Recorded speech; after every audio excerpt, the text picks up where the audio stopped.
Глава Кабмина Адылбек Исмаилов ознакомился с ходом строительства спортивного комплекса «Алга», на территории которого ведется строительство гостиницы на 120 мест, 2 тренировочных полей, воркаут-площадки, автопарковки с общей вместимостью 153 автомашины.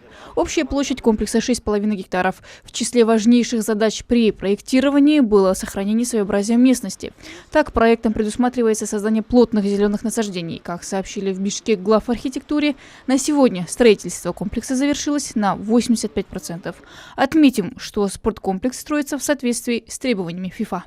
То есть это в поле, соответствует ФИФА 4, беговой дорожкой.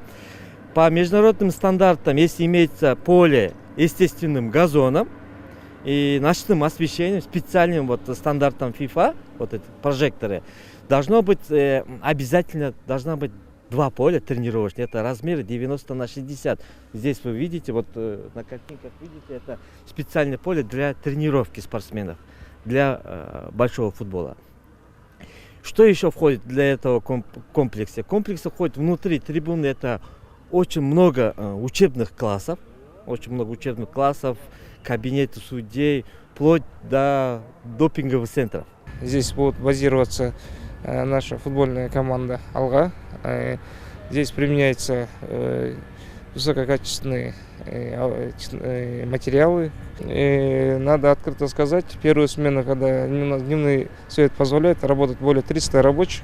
А когда наступает уже ночное время, там где-то около 150 рабочих уже здесь идут работы.